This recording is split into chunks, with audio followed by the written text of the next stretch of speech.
Give me the meat and give it to me raw. Raw. It's You pick up your palette knife and then work that into your meat. Give your meat a good old rub.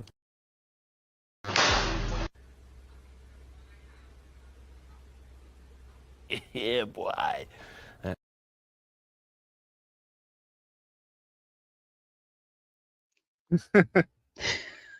I love How's it that going, intro. everyone?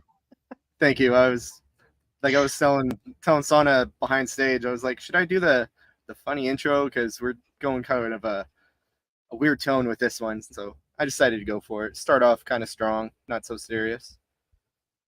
No, absolutely. I agree. Yeah. So Nicole's here. Hey, Nicole. 22Q Cat is here. Yep, Excuse me. that's Lynn. Thank you for being here, Lynn. And Lee D is here. Hi. Hi. Thanks for Or, being here. I said that backwards. D Lee. So, yeah, I'm not sure how to start this one off. I didn't really plan anything. Just, I assume we're gonna get kind of personal here, though. Yes, and I am definitely all about being transparent on my end. That is just something, I can speak on behalf for myself because, of course, with mental health healing, it's definitely always a work in progress. So, as much as you want to share, Sean, or as little as you want to share, that is totally okay with me. And that's definitely something everyone's going to have to respect because we're all at different points in our journey, and every day is definitely a work in progress. Yeah, for sure. Yeah, it's kind of. I think I've talked about it a tiny bit on my channel, but it's like, I've battled with suicidal thoughts for quite a while. Actually, like, even in my teens a little bit. But it especially kind of peaked after my mom passed. Yeah, so. Yeah, and that's something we both share because I grew up in a very strict Muslim household. So there are a lot of instances with that where you really have limitations on your life to the point where you feel like you don't have your own individuality or your own life, so to speak. So it can kind of really get dark to the point where you kind of feel like, well, what's the sense of me having a life, period? If I'm going to live according to somebody else's standards or expectations. So I share that with you as well as far as the teenage years, because that's kind of when you want to kind of get your identity kind of together and kind of construct who you are personality wise in those teenage years. And I think that's probably why it creeped back into adulthood when I got kind of into a deep, dark place again. It was kind of like the, hello, darkness, my old friend kind of creeping in from teenage years to now adulthood. But Sean and I, we share the same similarity, and that's exactly why we wanted to collab with this because he had lost his mother and then I had lost my father. So we share that as well. So I don't know if you want to wait for some more to come in because I see there are some just kind of popping in right now. Yeah. What's going on, Rick? Hey, Rick, But thanks yeah, for being here. it is an important topic, especially for truck drivers, I think, because truck driving is like most unhealthiest, profession, and with obesity, in my opinion, I think comes depression as well, and that can lead to a lot of things. But to what you were saying about growing up in, what was it, Muslim? Yes. Correct. I grew up as a Jehovah's Witness. Oh my gosh, So there is so many similarities between both.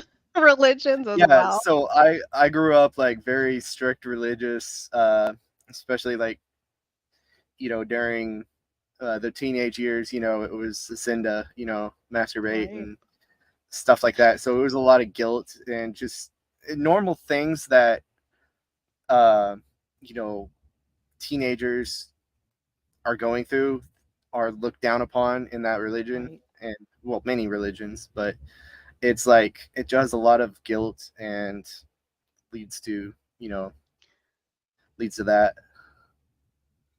So, but Yeah. yeah, it's a lot of similarities, I think.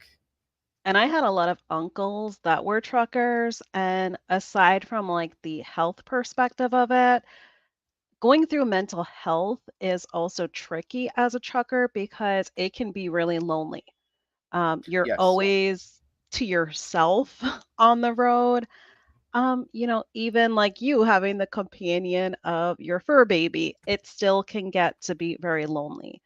Because you have the companionship of your fur baby, but then again, fur baby can only talk back in a certain way Yeah, when he you can only talk to bark. fur baby. Exactly. So that can also kind of get tricky as well, because I know that is something a lot of my uncles had mentioned is the loneliness. And a lot of times they binged ate on food and snacked as they drove because you do get lonely, and they had the company of these snacks galore, keeping them company and giving them comfort. Yeah, yeah, for sure. There's definitely all these just crap that they sell at the truck stops. Mm, Um, yeah. but yeah, he's a good boy. He helps me out. Is that right? Come here, come here, come say hello. Make your live appearance.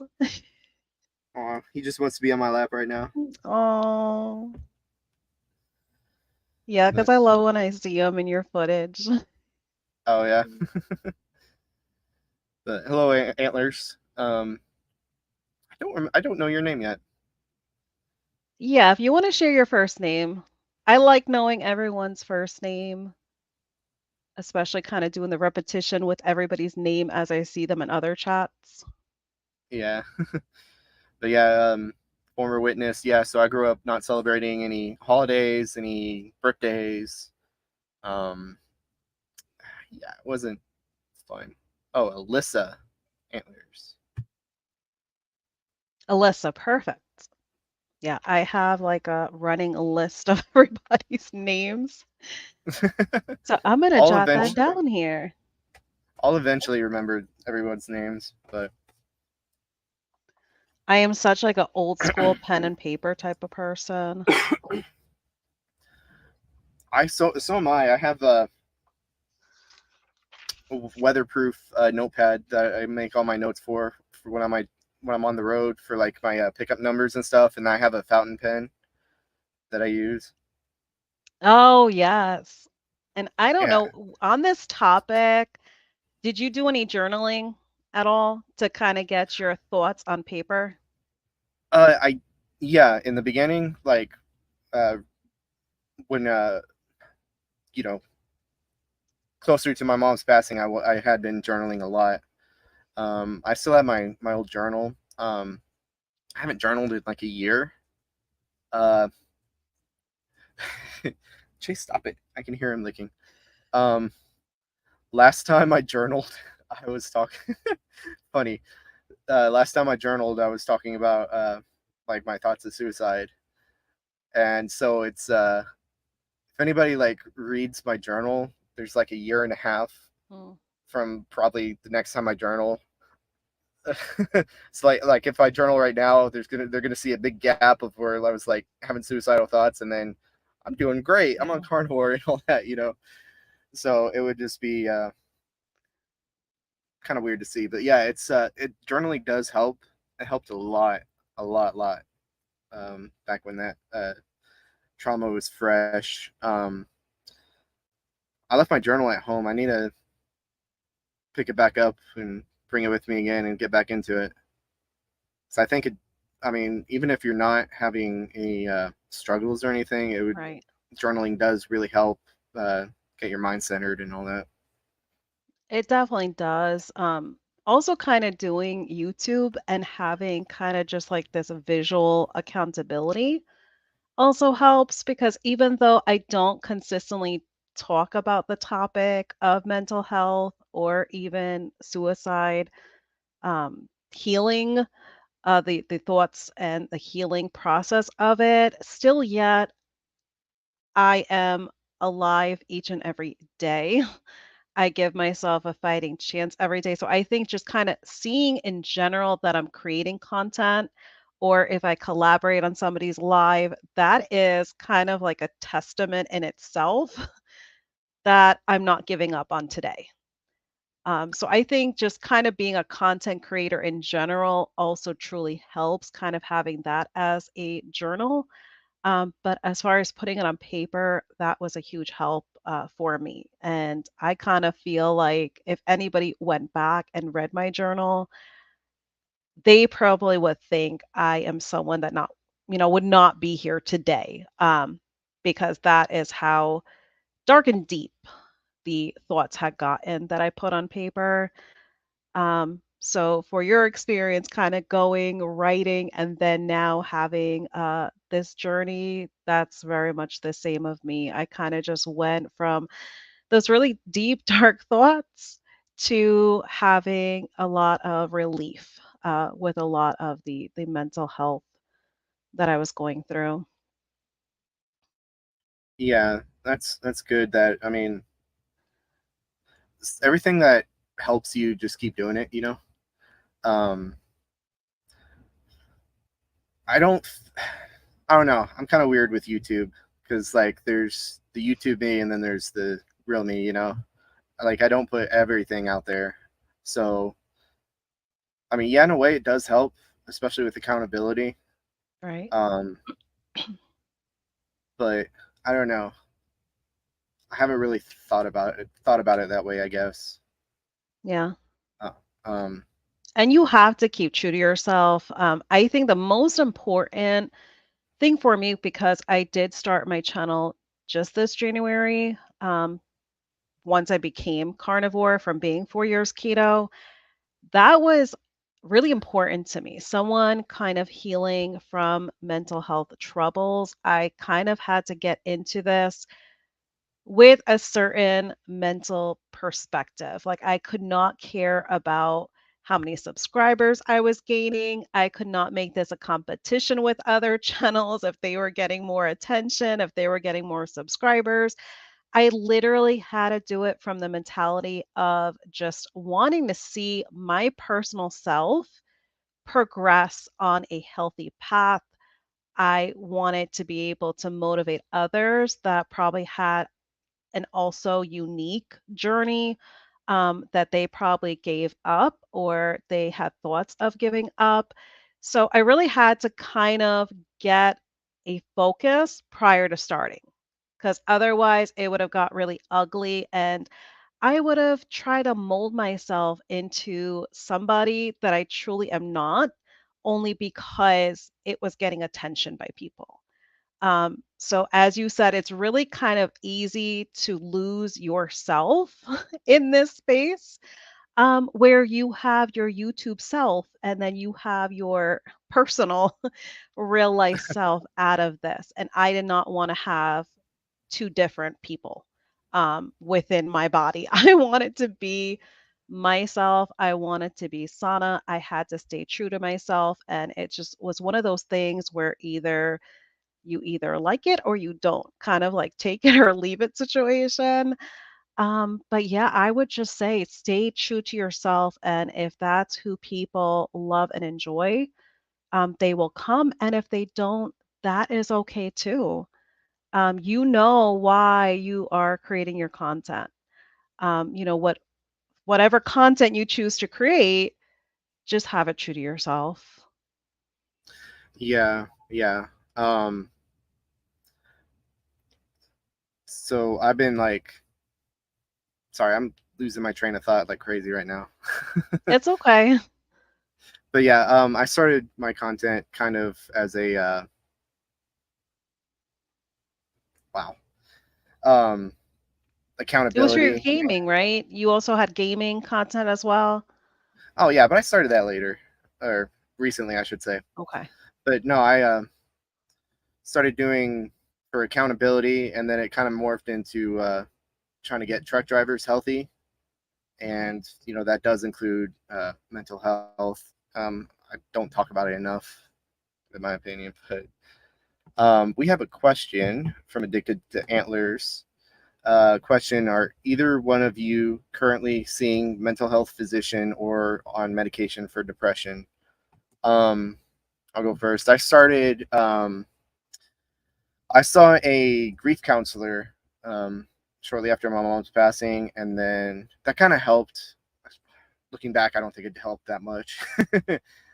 And then a couple months afterwards, when I started getting back into trucking, because I had quit my job to take care of mom, I had saw a therapist from BetterHelp. That site, that service. Right. I was speaking to them for a couple weeks, and that stuff's expensive. It is. Yes, it definitely can It's be very horribly pricey. expensive, but that helped, and I think I went back to them one more time, but I haven't seen a therapist or you know anything like that for, let's say, like 2 years. But it definitely helps for sure.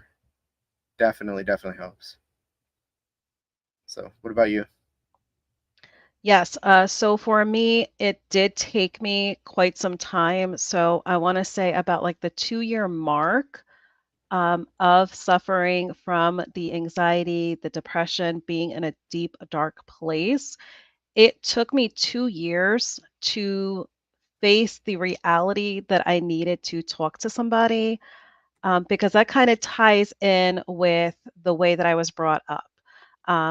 Being brought up in a very strict household, you are kind of raised with the mentality you do not share what happens behind closed doors. You do not share really anything of your personal self. That is not to be shared. So it took me a lot. So 2 years worth of going through these thoughts.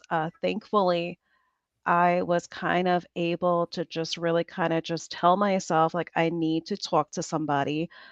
It also helped because I was working for an employer that we actually were able to get a total of 12 weeks of free of charge mental health services.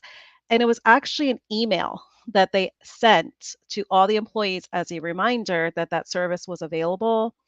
And that's kind of what sparked my interest that, you know what, let me just talk to somebody. Let me see how this goes. So thankfully, it was via like a telehealth kind of visit. But I did stay on. Thankfully, the first therapist I met with, her and I clicked very well. And I think that's really important as well. If you are to seek services and you feel like it's not working, it might be the therapist. It's probably not you, it's probably the therapist. So always try to see someone else. And just, it doesn't matter how many times you switch the therapist. If you do not click with them, change that person. This is something that is very sensitive, and you're going to have to come out of your comfort zone, and it's going to take the right therapist to have you come out of that comfort zone and talk about things that you never imagined you would share with another human being. But yes, I did go through 12 weeks worth. Thankfully, I did not have to go on any medication. Yeah. More companies, I think, should have those kind of services for free like that. What you said about having the right therapist. The last time I did BetterHelp, I think that's why I didn't go back, because I wasn't getting on with my therapist too well, and I think I just got frustrated and was like, screw it. Yeah. A lot of But people think that, and they give up for that reason because they're like, "Oh, well, this isn't working." but it's really the approach like that therapist is taking, and also like their personality just doesn't jive well with yours. So it could be off-putting that you don't want to open up to this person because you don't jive with them. Yeah.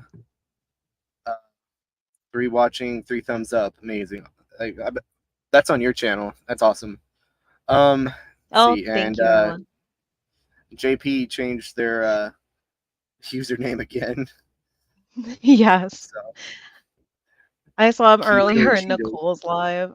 I like it. Oh. Yeah, JP's pretty cool. I like chatting with him in the chats. Um, and I was gonna say something else. I kind of forgot, but yeah, it's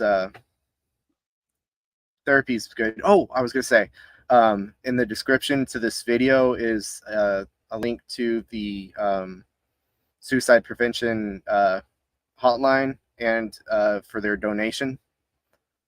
So if anybody wants to donate to the suicide prevention hotline, it's in the link. The link to it is in the description of this video. I also have it on my end as well. Okay, good. But yeah, So I don't know if you want us, because now that we have some watching, we're kind of a little over 20 minutes in. Do you want to go over like our personal mental health as well as, when we kind of dealt with the suicidal thoughts? sure. Um, Man, I guess I'll start, and not quite sure where to start, but as me and Sona had talked about earlier in the stream, we both kind of grew up in really strict religious families, and I had said, growing up through the typical teenager stuff that's kind of shunned by religion, you know, uh, it brought on a lot of depression, at least for me. And I think that's when I first started like getting those kind of thoughts, and really my introduction to to depression. uh, and then so yeah, it was just it's always been something that has been in the back of my mind. um, I recently watched, this might be kind of a rant, but I'd recently watched a video. I can't remember who it was from. I should have saved it. But he was talking about, I think it was called passive suicidal thoughts, where it's like you're not actively trying to end your life, but you wouldn't be upset like if you got hit by a bus type of thing, like that, those kind of thoughts. Um, and he was saying like it is way more common than you would actually think, which I guess kind of makes sense because, like, I've definitely made those type of jokes, like, yeah, um, kind of joking about, like, like, you get what I'm trying to say. Like, it's joking about the topic, and like it wouldn't be so bad type of thing. Right. Like put me out of my misery type of thing. Yeah. That's what I'm Because trying it's to say. very much a very passive attitude that we kind of get in. So no, totally. Yeah. And so, but, and that kind of makes me think of some of the thoughts that I had when my mom's passing was recent, and I was just getting back on the road truck driving, and that was bad because, like, I had some times where I was just like kind of holding back tears while driving, but I was just like, just drive the truck over a cliff, Right. but of course never did it, never would do it. So it's like those kind of things. And I think that was around the time where I was like, yeah, I'm gonna have to call a therapist. So it was those type of thoughts that kind of brought on me getting into contact with BetterHelp. But yeah, like I say, nothing heals like the open road. And after uh, you know, being back on the road for a while, it just helped clear my mind. And while you're driving, you tend to daydream a little bit and collect your thoughts. So that helps a little bit. That helps a lot, I should say. So yeah. Before we get to you, uh, Cheeto or Keto Cheeto, mental state isn't great. I've had it rough trying to find a good fit as far as jobs go. Been a pattern Mm. thinking back 20 years. Yeah, I can empathize with that. But just keep going. You'll find your place. I never thought I'd be a truck driver, and I just found it. Just fell in place, and it's been working out good. So keep it up. You'll find what's right for you. And I think Rick's talking about. I don't know what Rick's talking about. Ed, Cindy, hello. Hi, Cindy. Thanks for being here. No worries about being late. We're happy you're here. Oh, and then we have And Greg here. how's it going? All right, your turn. So, as I mentioned early on, so I did have a lot of mental health problems in my childhood. Coming from a very strict Muslim household, I was very much the black sheep of the household. So that was very different as well. There was four of us kids, including myself, but I was very much different than my two older sisters. And then I had a younger brother. So it was kind of like the expectation to be just like my two older sisters, which I could not do, or that left me kind of at nothing because obviously you have the baby of the family being a boy, and the boys in a Muslim household are treated like princes. So kind of being the youngest out of the girls was kind of a really sticky situation. So it kind of just had me automatically being just the black sheep. So for me, I was very much a loner. A lot of times I was just a loner. Um, that definitely could definitely have you in that deep dark place from a young age as well when you're a loner, because you have all of this going on at home, but then again, you just don't really want to talk to anybody about it. You don't want to talk to your teachers about it because you're taught don't share household things with anybody. And then you don't really want to connect with too many friends because you don't want to bring those friends home and end up going to school to share with everybody else what is going on in your household. Because then, you are basically the school gossip at that point in time. So it's just easy to be just the loner and to be the outcast. So for me, I was a bookworm. I don't know about you, Sean, but I always love reading because reading allowed me to go off to another place. Like, I did not have to live in my reality. I was able to live in the reality of whatever book that I was reading. And it could be about any topic. Like, it could be nonfiction, fiction. It did not matter. It just kind of took me to another place. So I don't know if you have that also as a similarity. Were you ever a big reader growing up? Not growing up, but kind of recently. Past couple years, I started reading more. Okay. Um, but for me, like, well, I'll start it.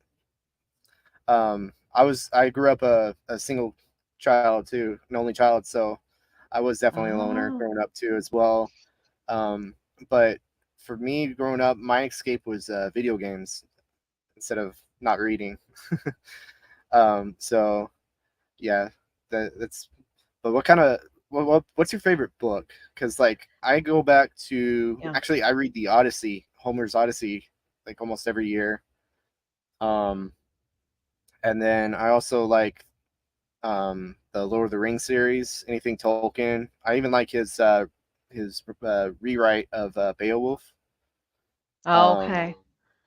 I Yeah, and will I read like anything. I am not like set on one particular like author. I will read everything and anything. If it is like romance, if it is mystery, if it is like horror and like thriller, I will read it all. I am that type of reader. I am not choosy on the topic. But that's interesting because we both had a different kind of, what we were drawn to, me with reading, you with the video games. But that's interesting because it was still kind of like an outlet that we kind of used. So that's yeah, really interesting because I also like through anyone that suffered from mental health, kind of to see what similarities there are, because there are so many similarities. It's just, in those moments as we were really trying to heal, we didn't kind of really notice what similarities we might have with one another, because we were kind of not at that point in our healing. But as far as kind of being just like the outcast and all of that, that truly carried on into my adulthood. So funny enough, my husband, he was truly my only boyfriend I ever had. So he kind of went from being my boyfriend to my husband.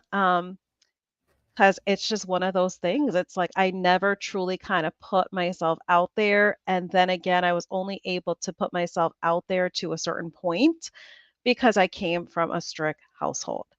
Um, that is kind of when it started a little bit, kind of meeting my husband, trying to kind of gain my own control over my own life, getting into adulthood.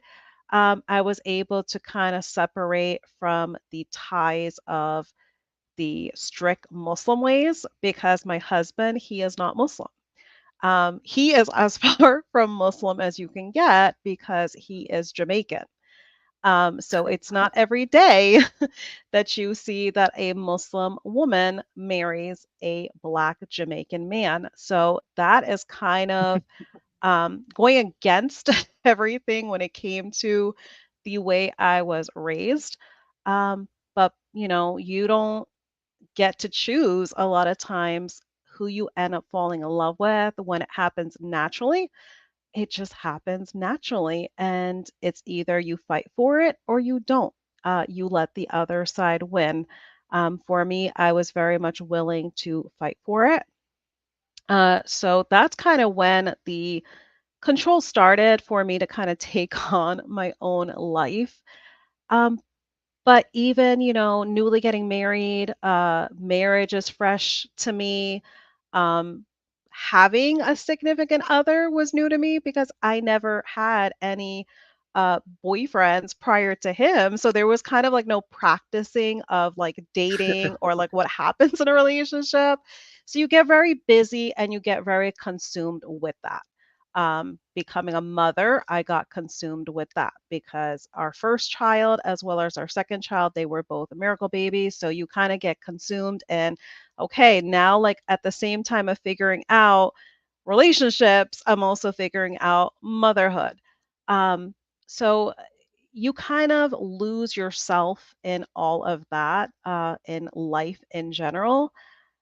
So I would say I really did not work on myself or my mental health. You kind of put yourself on the back burner because everything else in your life is taking priority. So it was when my father had passed. So my father, he did have some underlying health issues going on, but he ultimately passed from, we'll just call it VID, that initially started in 2020, mm, the C vid. So he did have underlying things that were going on, that kind of worsened him contracting vid. Um, and because it was early on, so he passed away, it was April of 2020. So that was in the first few months of everyone kind of finding out that there was such a thing as vid going on. In our country as well as other countries, there was really kind of no information on how to treat it or really kind of what to do. So unfortunately, he did end up passing in April of 2020. Just similar like you, Sean, I just kind of buried myself in my work. I was actually working on phones at the time. I was actually a virtual pharmacy tech at that time. So Oh, I was speaking with anywhere from like 90 something to like 100 something phone calls is what I was doing per shift. Um, so that can really get to the point where you are basically just burying yourself in your work. You don't have any downtime between these phone calls coming in to consider how you're feeling through the day. It's kind of like you just kind of put yourself in this pattern of working and forgetting about yourself. So it's kind of like I used that job almost as an excuse to not face my feelings, to very much so kind of just not ponder in the thoughts that I had, even though they were very much still alive mentally. You know, you can't really get rid of those dark voices that are constantly just always festering. But I really kind of just buried myself in a job. And as JP was saying, you know, and we both said that we can definitely relate because it was not a job that I loved. It was not. Taking anywhere from 90 plus phone calls a day in an 8 hour period, yeah, you definitely do not love a job like that, especially you had a lot of irate people on the phone, which already is a slippery slope for anyone that has good mental health. And if you have bad mental health and you just have people yelling at you all day, yeah, it's definitely not making you feel any better about life. But it did put me on a really bad pattern because it was like my clutch. It was like my excuse for forgetting about myself even more. And but thankfully, you know, even having that job, if it was not for them having the services and them caring to advertise it one day, I probably wouldn't have got close to the help that I needed at the time. But that was very much what kind of was my spiral out of control was losing my father, because it was literally he was in the hospital one night and the next morning he was gone. So I did not get any just time to wrap my head around him being in the hospital, period. And then getting the call that following morning that he passed. Um, it was difficult.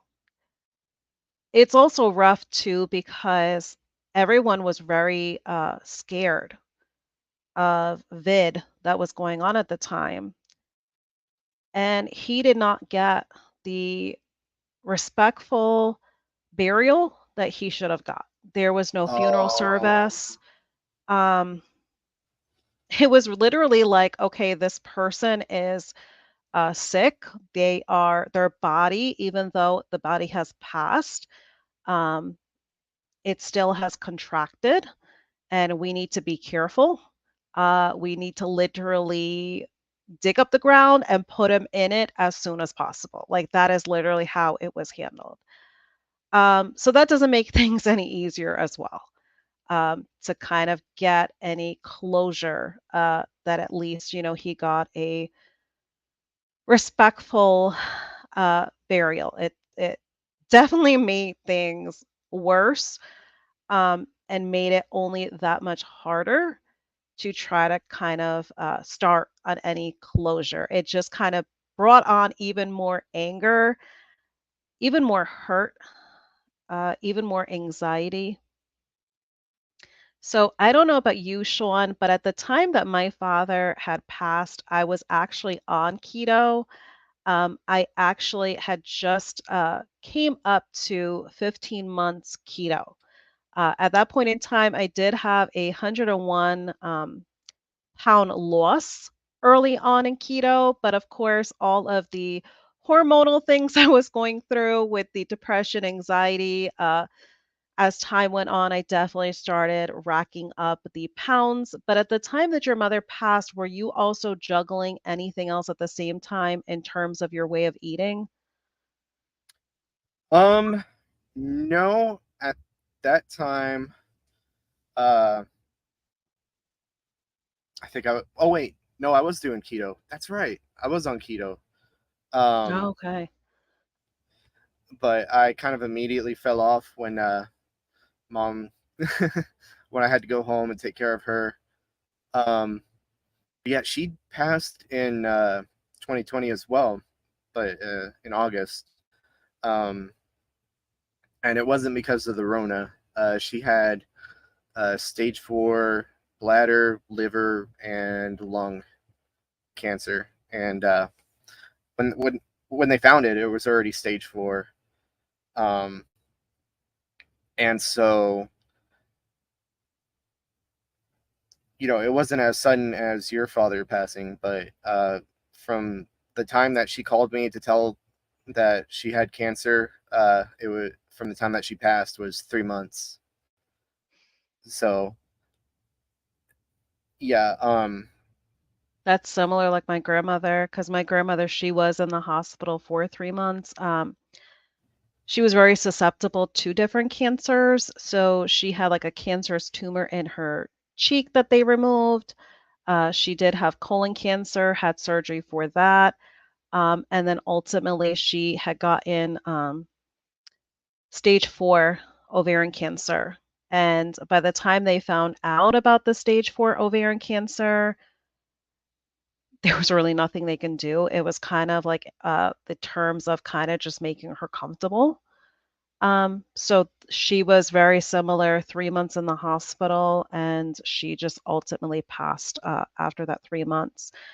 So as you're saying, it might have not been something sudden, but kind of just having similar experience of my grandmother passing from ovarian cancer, it can just be as difficult. y- Seeing yeah, what that loved one has to go through for 3 months and the changes that you're seeing in them. Um, yeah. I like during those 3 months, I she wasted away in those 3 months. Like she was hardly eating, right. um, which uh, towards the end, all she would eat was bone broth.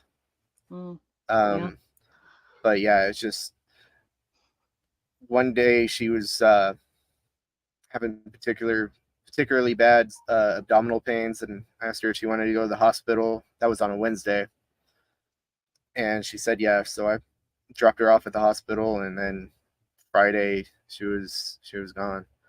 But um, I was I was there for her final time.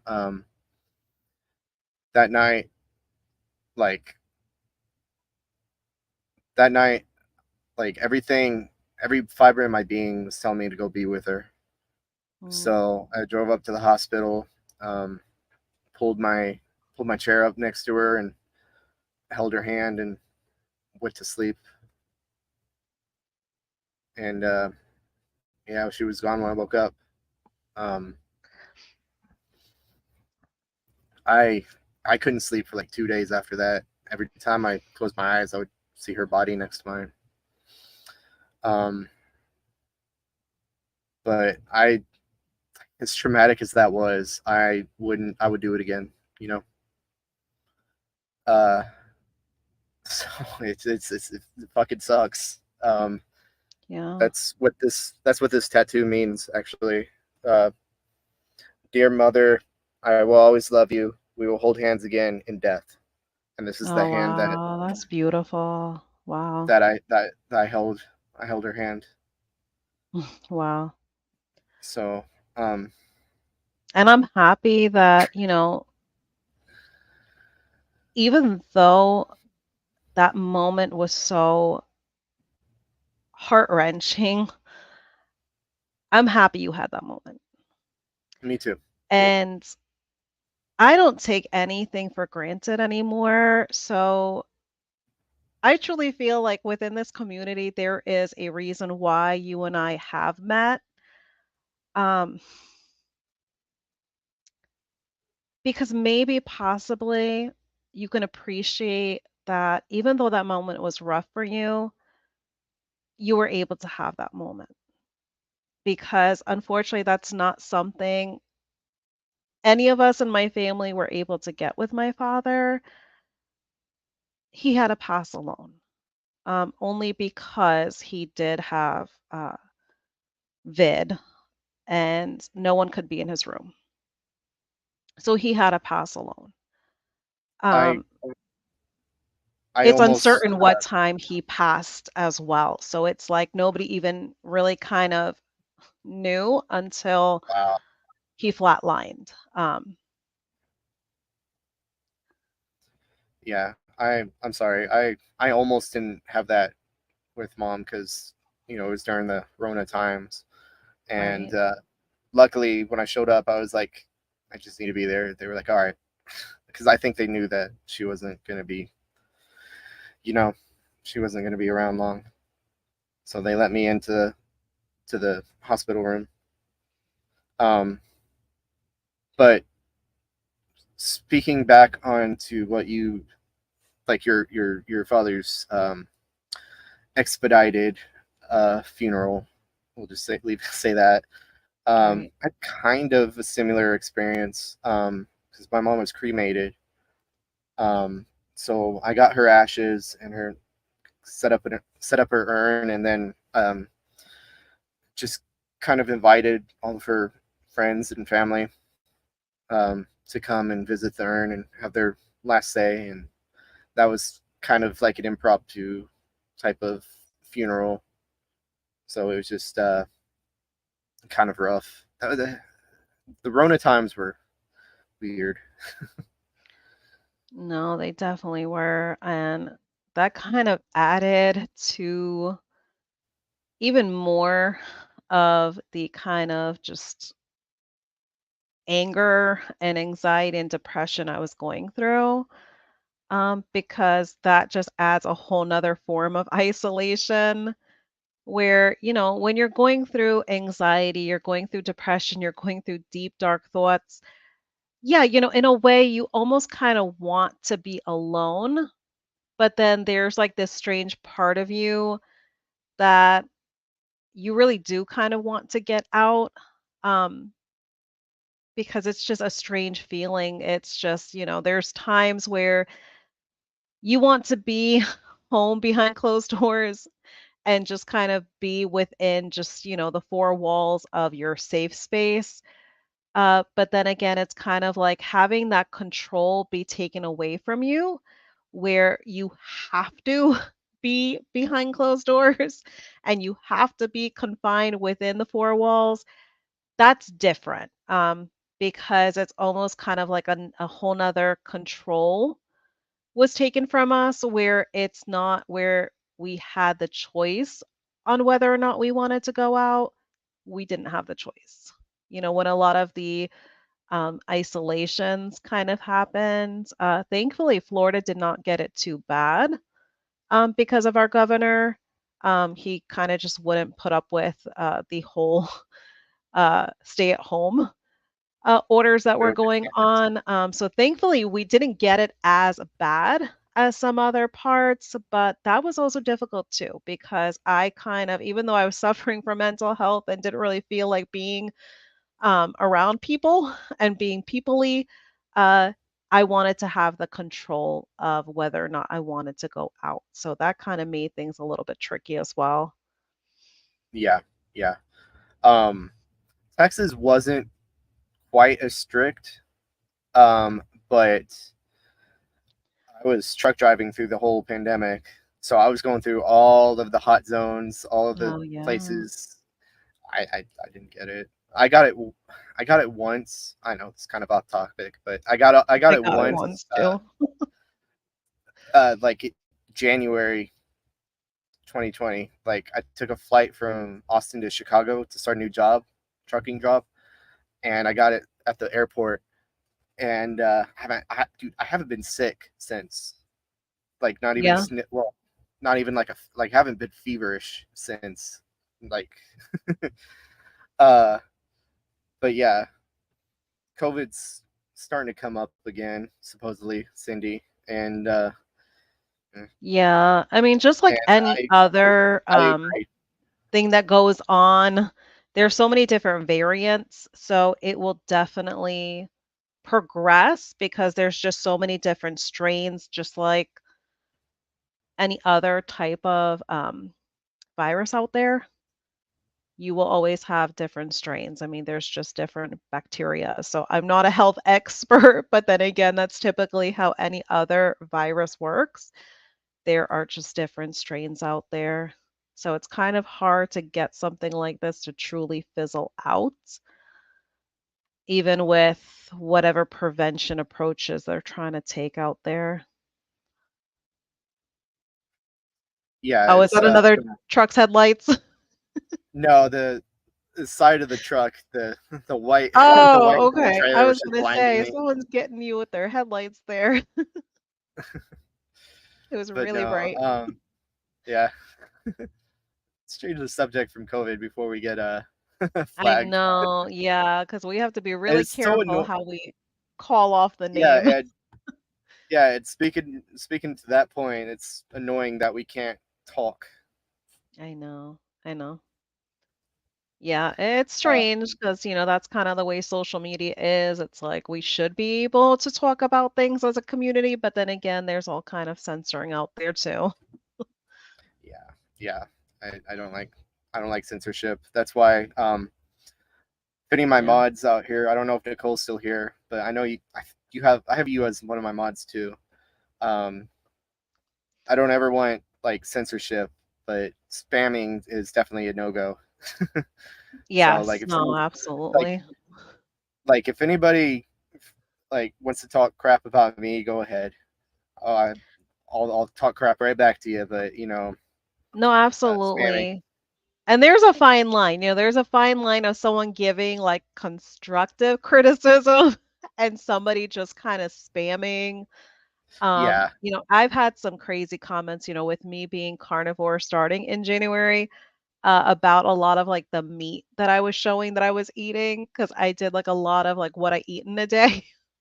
Mhm. So some of those comments were, they were hilarious because just to kind of like judge somebody based off on what they're eating, because for me, I don't care. I don't come at anybody for what they choose to eat. It's kind of you're an adult, whatever you want to put in your body, you're going to face the repercussions of whatever you're putting in your body. And I'm going to do the same as well. Whether it's positive repercussions or negative, it is what it is. But like I don't come for anybody with whatever they choose to eat. So I kind of think it's hilarious when I get the comments Right. of people coming for me what I choose to eat. Yeah. Like I was talking to Nicole the other day about cashews. Like Right. I've had a bit of cashews lately, and I'm actually not responding to it negatively. So I'm like, yeah, this is something I could do. But And yeah, that's the it's like important thing too. You did it as a reintroduction and you found like you experimented with yourself that it's not causing you any adverse side effects. You're okay with it. So it's one of those things like why? Like why does someone need to dictate like what you need to do in your own journey? That is your own journey. And if it's not hindering you, if it's not affecting your better health goals, there should be no problem with it to anyone. Oh, and there yeah, she's saying, yeah.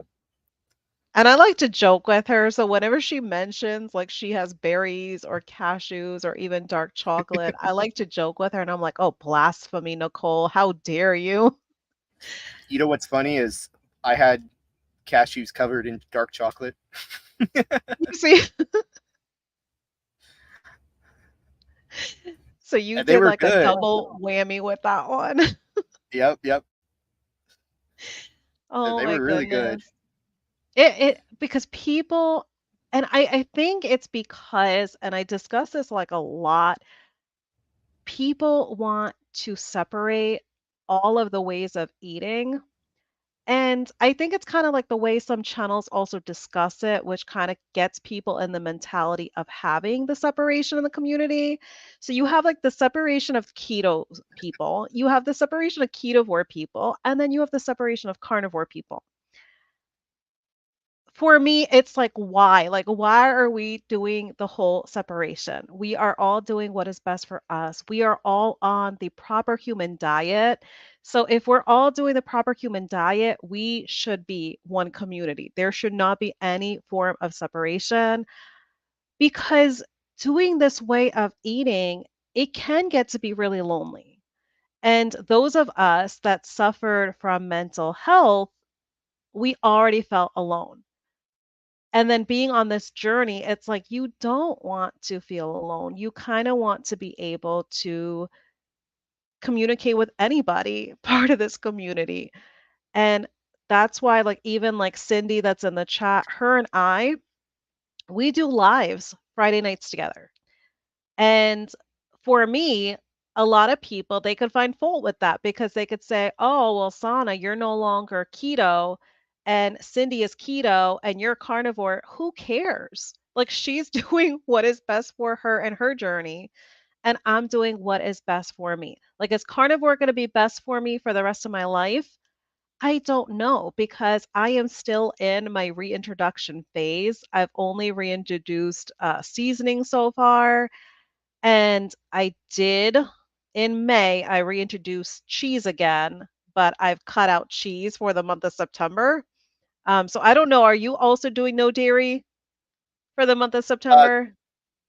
the only dairy I do is butter. I'll occasionally have some skyr, which is Oh, Icelandic okay. yogurt. Yes.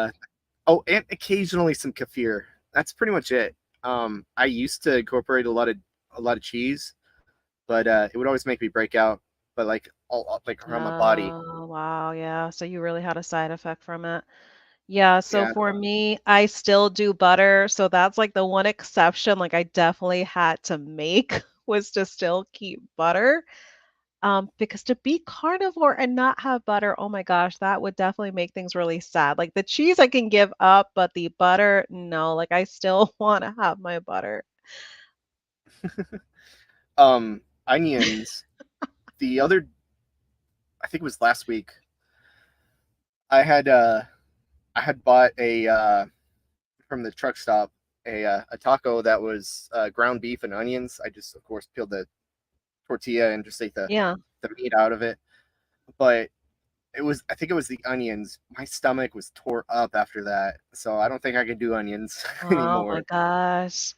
But the onions, I'm Either surprised she's that, saying that because she's also a Jersey girl. And in New Jersey, especially the Jersey Shore, they had the hot dogs and they would put like that special like onion sauce that they have. I don't I know don't if you're think I, familiar with that. I don't know what like the traditional name of it is, but it's kind of like an onion. I wouldn't call it a relish. relish because relish is usually, like the sweet kind of pickling. But I'm trying to think what the technical name of it is. I can't remember what the technical name is.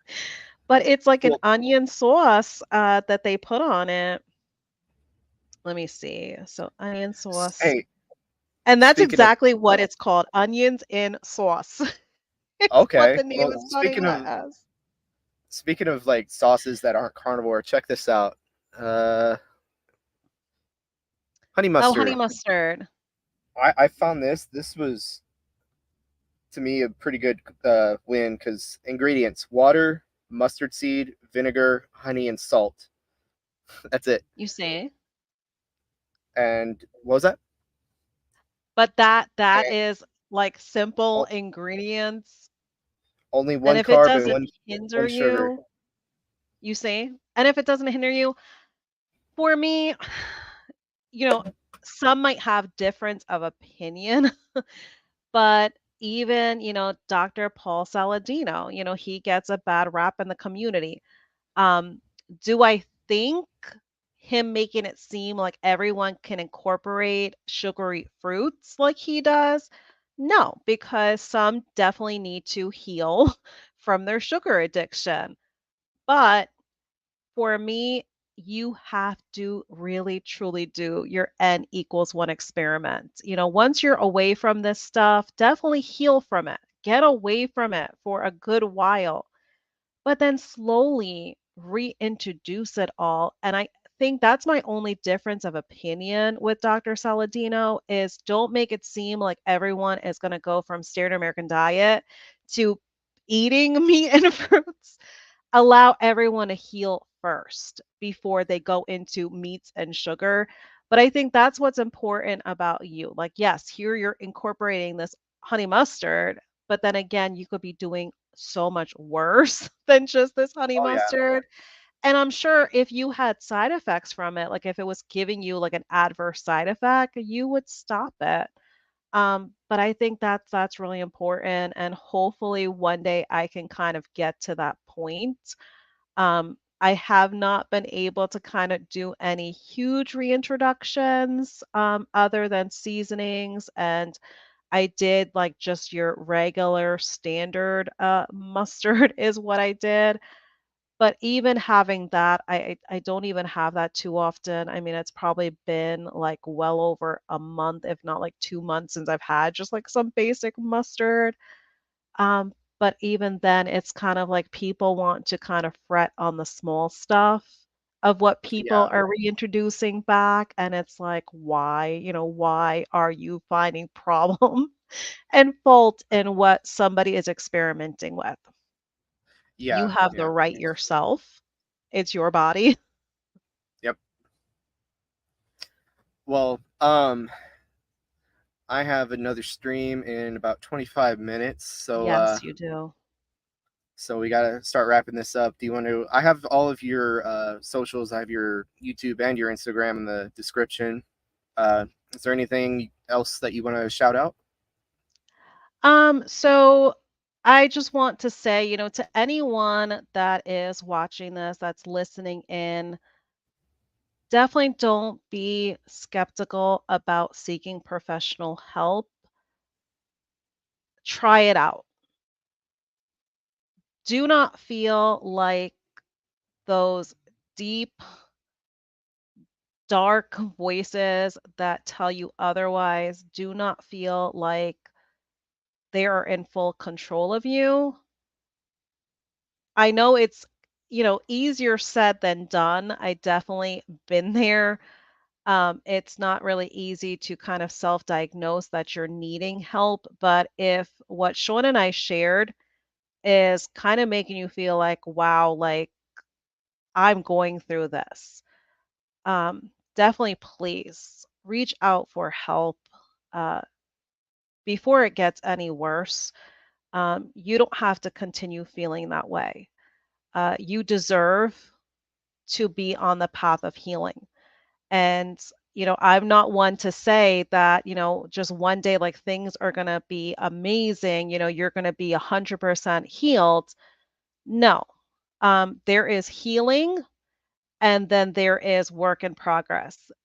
And I'm sure Sean could attest to this as well. Even though we have got in therapy, I am very much a work in progress every day. Every day that I give myself the chance, the opportunity to wake up every day and to give myself a fighting chance, it is still very much a work in progress. You definitely have to have gratitude for every single day. You definitely have to have appreciation for every day. And it's not enough to have a good job. It's not enough to have supportive friends, supportive family members. That is not enough because if you yourself are not feeling well, you, like people say, you cannot pour from an empty cup. So definitely seek the help. As Sean mentioned, we do have the information linked in both of our description, depending on whose chat that you're on. But with that being said, thank you so much, everyone, for being here. This is definitely a sensitive topic if you truly allow it to be, but hopefully we were able to help, even if it's that one person with this live stream. Yeah. Yeah. Just let everyone know, you're not alone. No matter what you're feeling, there's other people who feel the same, and we can all help each other out. And yeah, link is in the description for the suicide hotline. But before we go, I'll lighten the mood with a good joke. Sana knows what's coming because we. But And stay for probably, the whole thing. You cannot miss any part of this. Otherwise, it's yeah, gonna yeah, spoil the joke. yeah. This will probably get us demonetized if we were monetized. But all right, here we go. This is old poor dirt farming family, and they lived out on an old poor dirt farm trying to raise dirt. And the only thing they had that was worth any while at all was their milk cow. It was a really good milk cow. It gave a lot of high grade milk. And they'd take the milk and they make milk and cheese, and they'd sell the excess and get food. And the only thing keeping them going was this milk cow. And one day, the farmer woke up and he looked outside and he noticed that his milk cow was dead. So he didn't know what to do, so he hanged himself in the barn. And then the mother woke up and the milk cow's dead and the husband's dead, and she goes down to the river and she throws herself in and drowns, washes up on the rocks on the shore. And then the son wakes up and he sees a dead milk cow and a dead father, and he goes down the river and there's the dead mother and a leprechaun. A woman leprechaun. And the woman leprechaun says, "Hey, you're having a rough day today, are you?" He says, "Sure I am." She says, "Well, I tell you what, I'll make you a deal with you. If you make love to me 10 times in a row without stopping, I'll bring everybody back to life, including the milk cow." And he says, "Well, look at you, look at me. I'm young, I'm virile, you're good looking. I think I'll have at it." So he tried and he didn't make it, so she killed him. And then the other brother wakes up and the milk cow's dead and the father's hanged himself and the mother and the brother are washed up on the shore dead. And there's this female leprechaun and she says, "Having a rough day." He said, "I should say so." She says, "Well, I'll tell you what, I'll make a deal. You make love with me 10 times in a row. I'll bring everybody back to life, even the milk cow." And he says, "I'll give it a go." And he didn't quite make it. She killed him dead. And finally, the youngest son, he's 17. He wakes up and he looks and the milk cow is dead and the father's dead and the mother and 2 brothers are dead. And there's this girl, leprechaun, standing there. And she says, "You're having a rough day?" And he says, "I guess so." And she said, "I'll tell you what, I'll bring everybody back to life, including the milk cow, if you make love to me 10 times in a row." And he says, "Okay. But let me ask you this. What if I were to make love to you 15 times in a row without stopping?" And she laughed for a while. And she says, "Oh, well, if you could do that, I'd bring everybody back to life, even the cow. And I'd give you a nice mansion where your hovel is now." And he said, "Okay, but what if I were to make love to you 20 times in a row without stopping?" And she says, "I'd bring everybody back to life, even the milk cow. And I'd give you a nice mansion where your hovel is now. And I'd give you a big crock of gold. You'd be set for life." And he says, "Well, that sounds pretty good. And we can start in a minute. But first, I have to ask you, if I make love to you 20 times in a row without stopping, what's to prevent you from dying from it?" The milk cow did.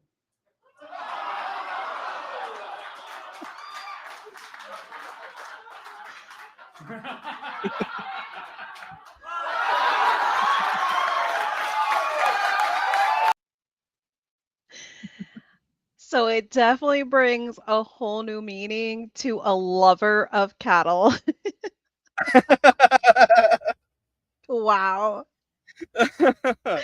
Sean had asked me if he should play it, and I said, let it go for it because I don't have enough subscribers to be monetized. And even if I did, that was definitely worth playing at the end of this to kind of have a light-hearted send-off. But that was hilarious, especially for us being carnivores or anybody that's like meat heavy in their journey. That was hilarious. Well, on that note, let's end it here. Y'all have a good day. Yes, thank you so much, everyone, for being here. Have a great week ahead, and just know that you are deserving of self-love and self-care. Yep, that's right. All right. Bye. Bye, everyone.